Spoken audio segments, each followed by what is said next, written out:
पर यह है कि आपको इस पाठ में पत्र कैसे लिखा जाए इसको सीखना है। ओके, अब पत्र कैसे लिखा जाए कि पहले ये जानिए कि पत्र होता क्या है।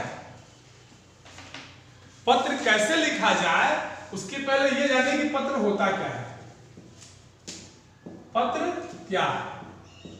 एक प्रश्न हमारे सामने है कि पत्र क्या है। गाल पर से हाथ हटाओ, ठीक है ना। क्लास में एकदम सजग बैठिए। देखो पत्र क्या होता है बेटा। पत्र मनुष्यों के बीच या आदमियों के बीच या इंसानों के बीच आपसी संचार का माध्यम होता है। क्या होता है? आपसी संचार के जरिए हम एक सूचनाओं को दूसरे तक प्रेषित कर सकते हैं। समझ रहे हैं? तो पत्र क्या करता है कि हमारी एक सूचना को दूसरे व्यक्ति तक भेजता है।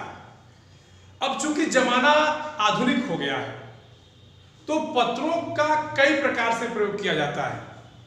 पहले क्या था कि जो पत्र लिखे जाते तो कागज पे लिखे जाते थे, भोजपत्रों पे लिखे जाते थे। समय बदलता गया, उसके बाद पत्र के लिए पत्र का अलग से प्रारूप आ गया। अब क्या है कि इंटरनेट के जरिए पत्र लिखे जाते हैं, जिसको आप लोग ईमेल कहते हैं। ईमेल भी क्या है? पत्र का ही एक प्रारूप है। बात समझ रहे हैं? यहां तक किसी को कोई दिक्कत? अगर आपसे कोई पूछते कि ये पत्र क्या है तो आप कह देंगे क्या? सूचनाओं के आदान प्रदान का माध्यम। यहां तक आ रहा है कि नहीं? Yes sir. इसमें यस सर। ठीक, इसको नोट करो, ये तुम्हारी परिभाषा हो जाएगी पत्र की। ठीक है ना। एक कॉमन परिभाषा पत्र की आपकी यही निकल के आएगी कि सूचनाओं के आदान प्रदान का माध्यम है। बात क्लियर हो गई यहां तक? इसके बाद आ जाइए, पत्र लिखते कैसे हैं। पत्र लेखन के लिए जरूरी क्या क्या चीजें हैं। किसी के पास बुक है? Yes sir. हाँ सर। सर क्विज में कुछ इशू आ रहा है क्या बच्चों को? सर इशू नहीं आ रहा है सर, ये कोलैबोरेशन नहीं है तो लिख नहीं पाएंगे उस पे हम ना, हमको लिख के पढ़ाना है। सर एक बच्चा ऑर्गेनाइजर है। सर एक बच्चा परदेशी काम का ऑर्गेनाइजर बन गया है, वो सबको लिख रहा है। सबको क्लिक कर देगा। इशू नहीं, सबका कोलैबोरेशन नहीं है तो लिख नहीं पाएंगे हम ना, हमको लिख के पढ़ाना है, हमको वीडियो देना है। ठीक है, बुक किसी के पास है क्या? अब देखो पत्र लिखने के लिए सबसे बड़ी विशेषता क्या होनी चाहिए, आप उधर ध्यान दीजिए। अगर आप पत्र लिख रहे हैं किसी को तो उसके क्या क्या नियम होने चाहिए, क्या क्या क्वालिटीज होनी चाहिए, ये आप ध्यान दीजिएगा। सबसे पहले भी आप किसी को भी पत्र लिख रहे हैं, किसी को भी, तो सबसे पहले उसकी भाषा सरल होनी चाहिए। क्या होनी चाहिए? भाषा एकदम सरल। नोट करिए इसको। कोलैबोरेशन तो अभी तक सब था सर। नहीं सर, ठीक नहीं है। लिखेंगे कहीं, देखिए हिंदी लिखना है, ठीक है ना। अब भाषा सरल होनी चाहिए, क्या मतलब है? आप जिसको भी पत्र लिख रहे हो, जैसे हमने आपको अगर पत्र लिखा तो वो भाषा हमको समझ में आनी चाहिए। बहुत क्लिष्ट भाषा, मतलब ऐसे शब्दों का प्रयोग न हो जो आम आदमी के मन को, नाम क्या है? जो आम आदमी के मन तक पहुंच ही ना पाए। ठीक, जैसे अगर हमको पानी लिखना हो पत्र में और हम लिख दें आब, हालांकि आब का मतलब भी पानी ही होता है, लेकिन जन साधारण के मन में ये बात नहीं उतर पाएगी, तो भाषा कठिन हो जाएगी। क्लियर हो गई बात?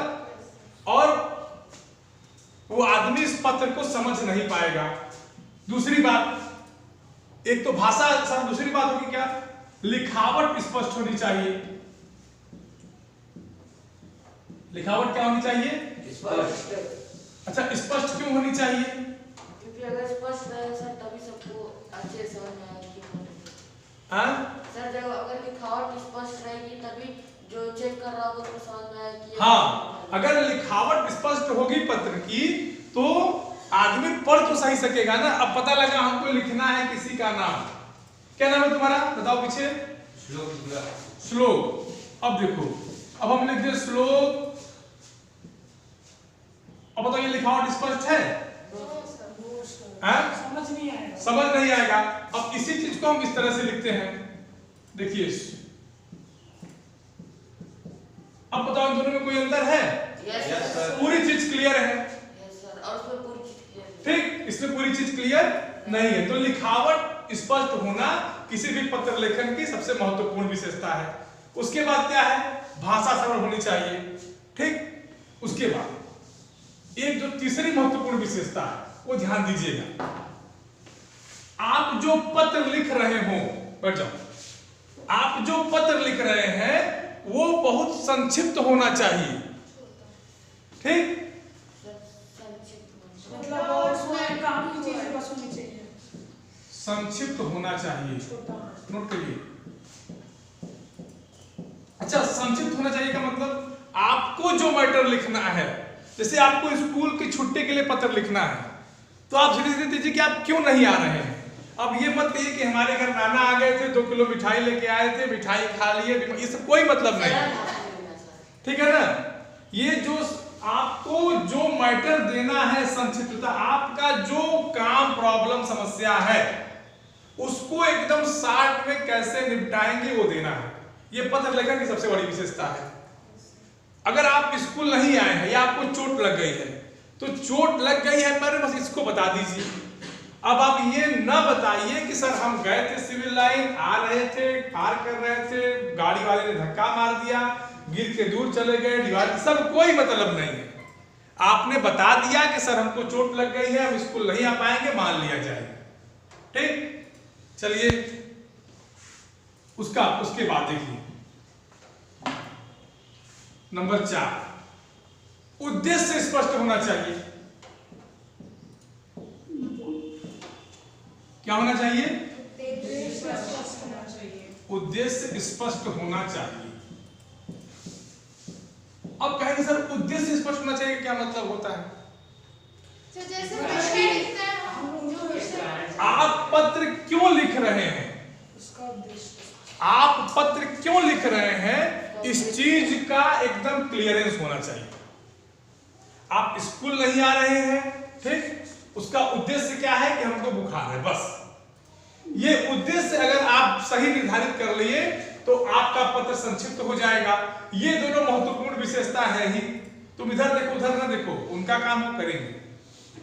ठीक है ना? अगला लिखिए, ध्यान दीजिए, उद्देश्य स्पष्ट हो गया हमारा।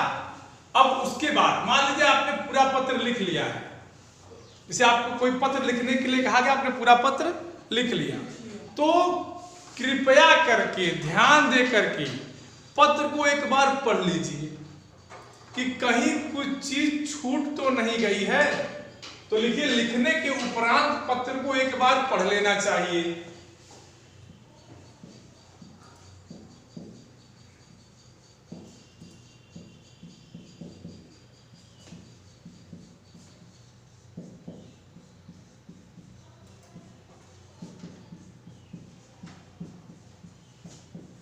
बेटा यहाँ तक आना है कि नहीं? वहां यस सर। हाँ सर। इधर आ है वो नीचे में। ठीक, लिखने के उपरांत पत्र को एक बार पढ़ लेना चाहिए। अब ये चीजें, इतना जो मैंने 5 चीजें आपको बताई, यहां तक किसी कोई दिक्कत? अच्छा, अगला देखिए, मिटा दे इसको। Yes sir. किसी कोई प्रॉब्लम? No sir. चलिए, वेरी गुड।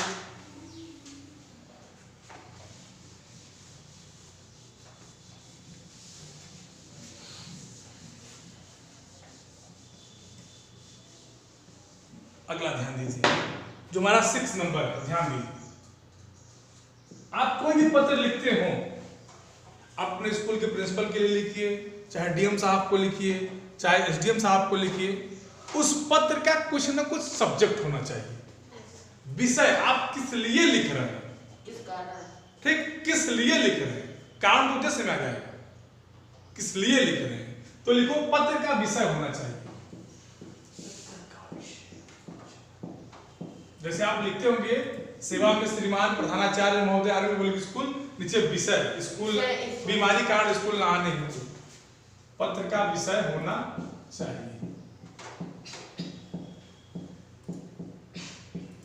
ठीक, सर चाहे वो कोई भी पत्र हो। हाँ, कोई भी पत्र हो, कोई भी पत्र हो, चाहे औपचारिक हो चाहे अनौपचारिक हो, ठीक, चाहे सरकारी दफ्तर में लिखा जाए, चाहे गैर सरकारी में लिखा जाए, चाहे अर्ध सरकारी में लिखा जाए, चाहे अपने संबंधियों को लिखा जाए, चाहे मित्रों को लिखा जाए, चाहे पिताजी को, किसी को भी लिखा जाए, वो आपका विषय जो है वो निर्धारित होना चाहिए, उद्देश्य, विषय और भाषा, ठीक। सर पर हम जो अनौपचारिक पत्र लिखते हैं उसमें कोई विषय नहीं लिखते। अगला देखिए, वहां आएंगे संबोधन। संबोधन समझ रहे हैं ना? संबोधन बहुत सही होना जरूरी है। जैसे आप प्रधानाचार्य को लिखते हैं तो सेवा में श्रीमान, ठीक, दादाजी को लिखते हैं तो पूज्य दादाजी, मित्रों को लिखते हैं तो नमस्ते, प्रिय मित्र, समझ रहे हो ना? तो संबोधन एवं अभिवादन, ठीक है, दो टॉपिक कहीं भी कर देंगे, ठीक है बेटा। अभिवादन सही या उचित होना चाहिए।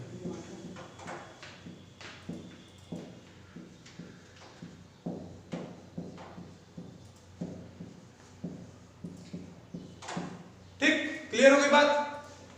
यहां तक किसी कोई दिक्कत?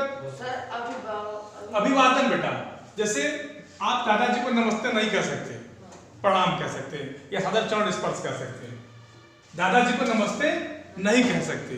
नमस्ते हमेशा अपने से समकक्ष को कहा जाता है। जैसे आप अपने गुरुजी को नमस्ते नहीं कह सकते, अपने चाचा को नमस्ते नहीं कह सकते, उनको प्रणाम ही कहा जाता है या चरण स्पर्श कहा जाता है, ठीक।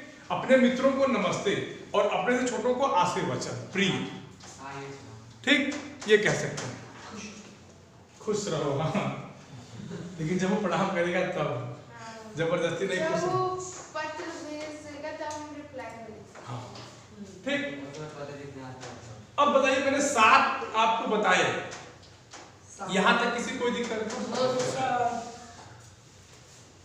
इसके बाद एक और है, उसको ध्यान से लिखो। पत्र लिखते समय हमें अशुद्धियों का ध्यान, इस अशुद्धियों से बचना चाहिए।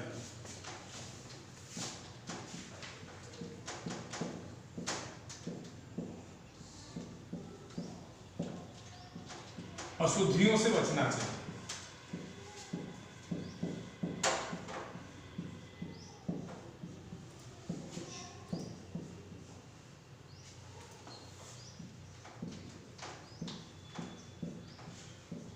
क्लियर हो गई बात बेटा सबको? Yes sir. ये देखिए 8 पॉइंट मैंने आपको बता दिए हैं, ठीक है। सारे किताब में दिए गए भी होंगे,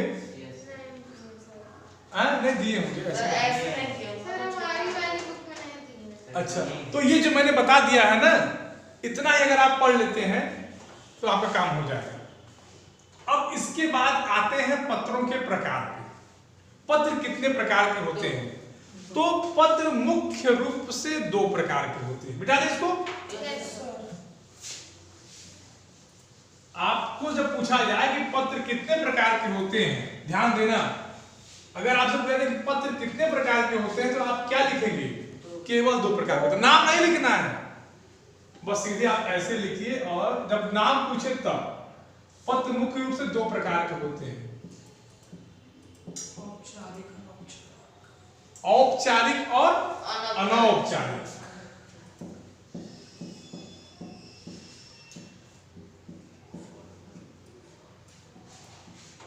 औपचारिक पत्र और दूसरा औपचारिक।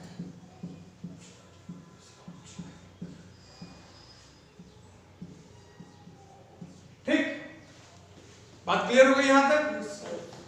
ये ग्राफ समझ रहे हो ना क्या है? आप लोगों को याद करने में आसानी होगी, विभेद करने में आसानी होगी, लिखने में आसानी होगी, ठीक। अब अनौपचारिक पत्र क्या होता है, इसके लिए लिख लो। लिख दो रिश्तेदारों को,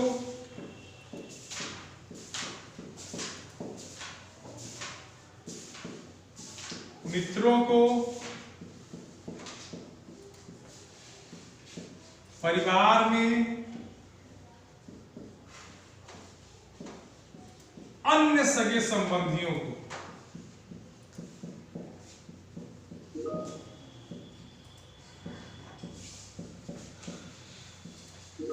अन्य सगे संबंधियों, ये अनौपचारिक पत्र लिखे जाते हैं। समझ गए? औपचारिक पत्र क्या होता है? प्रिंसिपल को प्रिंसिपल चलो हम बोल रहे हैं, चुप रहो। सर रिश्तेदारों को और मित्रों को सरकारी पत्र, गैर सरकारी, अर्ध सरकारी, समझ गए? विद्यालयी पत्र, सर सरकारी पत्र गैर सरकारी जो सरकारी ना हो, विद्यालयी पत्र, विद्यालय तो समझते हो ना? यस सर प्रार्थना पत्र,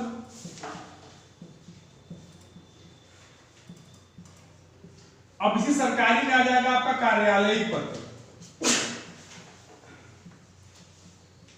इसका एक नाम है कार्यालयी पत्र। इतना नोट करो तो तुम लोगों को बताएं इसके आगे।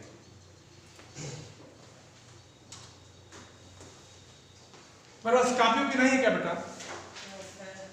है तो फिर क्यों उसी में?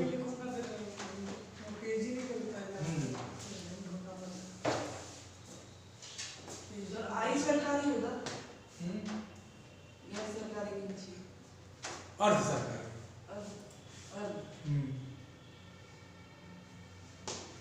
सर मैं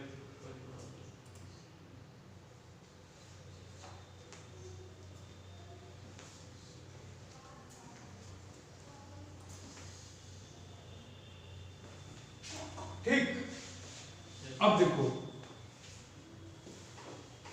इतना हो गया सबको ना? अब जब आप ये सब पत्र लिखेंगे तो एक हमने वहां टॉपिक छोड़ा था, ठीक? वो क्या छोड़ा था? आप जिसको भी पत्र भेज रहे हो उसका एड्रेस उसका नाम और पता दोनों स्पष्ट होना चाहिए। इसको नोट कर लीजिए। इन दोनों पत्रों की जो सबसे बड़ी विशेषता है, भेजने वाले का नाम, भेजने और पाने वाले का नाम दोनों का। पाने वाले का नाम कौन लिखना है? नहीं पाने वाले का नाम नाम और पता भेजने वाले के नीचे पाने वाले। स्पष्ट होना चाहिए, ठीक? ये मैंने वहां नहीं बताया था, यहां इसलिए बता रहे हैं कि दोनों पत्रों की विशेषता है, ठीक? इसमें हमको लगता है आपको अनौपचारिक पत्र पढ़ना है, औपचारिक नहीं पढ़ना है, कि दोनों पढ़ना है? सर बुक अनौपचारिक के पढ़ना हिसाब से अनौपचारिक पढ़ना और काम के सिलेबस के हिसाब से औपचारिक।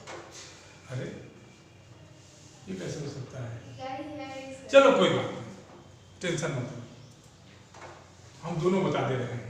देखो अभी तो क्लियर हो गई चीजें ना? अब कुछ नहीं बचा है, मिटा दे रहे हैं इसको। अब यहां तक कुछ नहीं बचा है। अब समझो कि पत्र लिखे कैसे जाते हैं।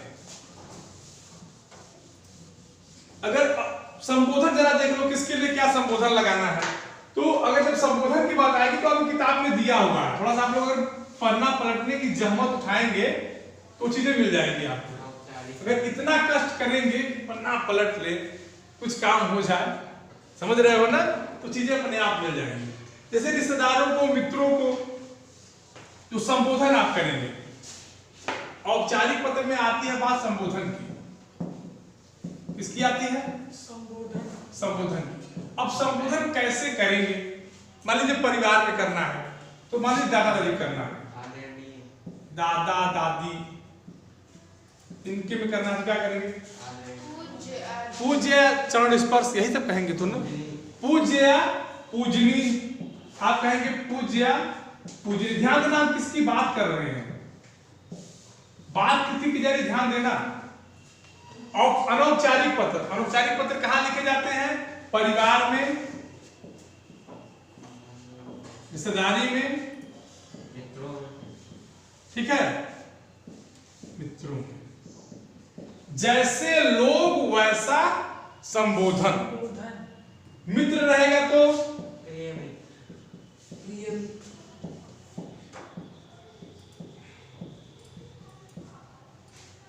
ठीक, माता पिता है तो आदरणीय, माननीय माननीय पिता माननीय सर उसमें होगा औपचारिक। औपचारिक में होगा ना। वेरी गुड, समझ गए चीजें को। अगर अब आपको लिखना हो अपने विद्यालय में हुए वार्षिकोत्सव के लिए अपने मित्र को पत्र लिखिए, तो क्या करेंगे? पूज्य लिखिए, यही चीज होगी, या सदाचार स्पर्श कर लेंगे। माता पिता का भी पूज्य। सर आदरणीय। भाई माता पिता पूज्य नहीं होते हैं। सर आदरणीय हो सकता है। अरे किताब भी खोलने की जहमत उठाओ, सर आदरणीय लिखा है किताब। तो लिख दो। अब देखो पत्र लिखा कैसे जाएगा, अनौपचारिक पत्र। पहले यहां क्या लिखोगे? सही है। अब किताब में प्रोफार्मा दिया हुआ है, आप लोग उसको पढ़ लेंगे, उस पर ज्यादा समय हम लोग बर्बाद नहीं करेंगे, ठीक है। आप लोगों को जो पत्र दिया हुआ है उसको पढ़ने में ज्यादा समय बर्बाद नहीं करना है। आपको जो प्रोफार्मा दिया हुआ है उस प्रोफार्मा को पढ़ लीजिए, मेरे हिसाब से वो ठीक रहेगा, क्योंकि हर पत्र का प्रोफार्मा दिया हुआ है, जो विशेषताएं मैंने बता दी हैं। अब आपको जहां दिक्कत हो हमको बता दीजिए। हाँ, जब पत्र पूरा लिखते हैं तो उसके नीचे धन्यवाद लिखते हैं। हाँ लिख दे तो अच्छी बात, कोई अगर धन्यवाद लिख देते हो पत्र के नीचे तो कोई दिक्कत नहीं है, ठीक है ना, कोई दिक्कत नहीं है। यहाँ आपका भौतिक कब लिखाएगा, आपका आज्ञाकारी कब लिखा जाएगा, ठीक है ना, ये सब चीजें आपकी किताब में दी हुई है। किताब में दी हुई देने का मतलब क्या? अगर आपका आज्ञाकारी लिखना है तो हिंदी में लिखेंगे ना। आपका आज्ञाकारी तो हिंदी भाषा ही है, और फिर रोल नंबर। अब अंग्रेजी में तो लिखोगे नहीं, आपका लिखोगे नहीं तो लिखा नहीं जाएगा ना। बोलिए, तो ये आपका आगे कहा जाएगा हिंदी में है तो हिंदी में ही लिखा जाएगा। हाँ, और बताइए समस्या। हाँ बोलो। सर जब पता और नाम लिखते तो जो भेजने वाले का नाम और पता होता है वो नीचे होता है, पाने वाले का ऊपर होता है। भाई आपने पत्र लिखा, मान लीजिए यहाँ से लिखा, ठीक, आर्मी पुलिस उनको भेजेगी, वहां लिखते हैं यहाँ पे, ठीक। पाने वाले का नाम और सर जब जहां पाने वाले का एड्रेस लिखोगे उसके नाम पर नाम लिख दोगे। भाई वैसे मैंने आपको भेजा, आपका पता मान लीजिए सरस्वती बिहार है तो आपका नाम लिख कर सरस्वती बिहार भेजेंगे हम। क्लियर हो गई बात? जो जो डाउट हो पूछ लो, जहां जिसको डाउट हो।